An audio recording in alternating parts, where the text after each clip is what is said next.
Yeah. This movie stars Michael Rourke, known affectionately as Mickey. Yeah, Mickey Rourke. This movie was written and directed by Mitch Glazer, who also co-wrote Scrooged, among other things. And this was a passion project of his own. He was trying to get off the ground for about 20 years, starring friends of his. And it's really the story of young Mickelson Rourke, who plays a pile of mashed potatoes molded into a human form and then given a stringy wig and a hat, who is a jazz... and he finds Megan Fox, an angel woman or bird girl who has real wings on her back. What's the difference between an angel woman and a bird girl? Bird girl is kind of a derogatory racist term against... They prefer to be called angel women. Okay. Yeah. And that makes sense. I mean, she looks like an angel. With her smile on her eyes. I don't know about that. Silky hair. Just being the perfect figure of womanhood. It looks more like a robot designed by an alien trying to lure a human man into a spaceship. And in this case, succeeded by luring Mickey Rourke. Yeah, so potato monster. so when he meant to get a man, and he accidentally got a food golem. It was shot by Christopher Doyle, who is an amazing cinematographer. Works with Wong Kar-wai in a lot of movies. If anyone saw In the Mood for Love, especially, it's a beautiful movie.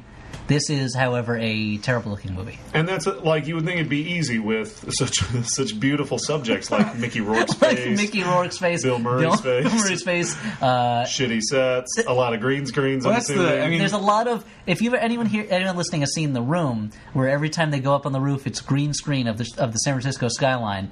Those green screens are a little bit better than the ones in this movie. It's terrible green screen work.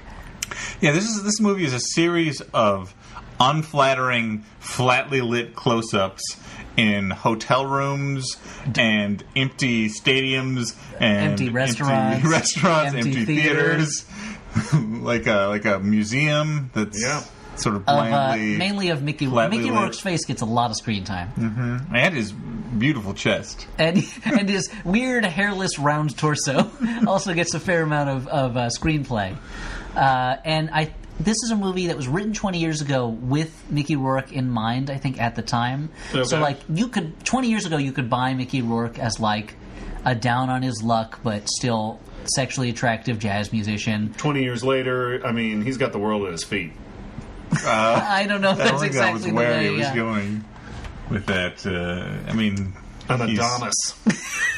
Yeah, now he is just the apex of human perfection. There's certainly more of him now. Yeah. More of him to love. Making fun of Mickey Rourke's physical appearance aside, what do you think of his performance, Dan? This is where Elliot and I differ.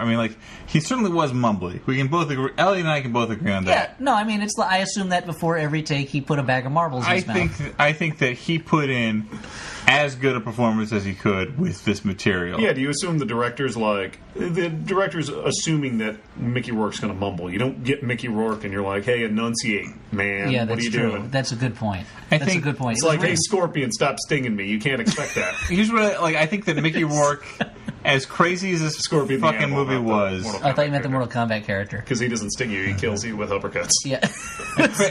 That's the sting of man.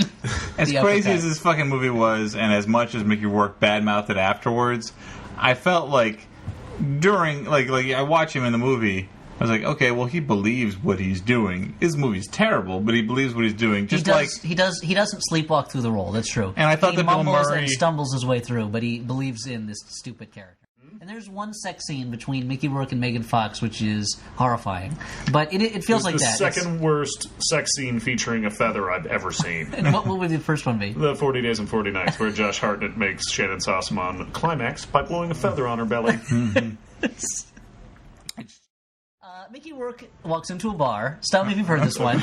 Mickey Rourke walks into a bar and sees a lady at the other end and takes lemons out of a basket, because this is one of those bars where lemons are provided you get in a to make basket. your own garnish. And puts a lemon under a napkin and then just kind of rolls it over to her as if it's a tiny car, or there's a little mouse under the, I just made a mouse. You put a napkin on a lemon. It seems at first like he's going to do a magic trick. He's like, here's the lemon. I'm putting it on the bar. I'm putting a napkin under it. It's going to disappear. And then he just nudges it towards her. And it almost falls off at one point. And he has to reset it in the middle of the bar. And she is delighted by this. She's not more charmed. And of course it's because And I think this movie can be summed up in two scenes. Three scenes. Three scenes can sum this movie up.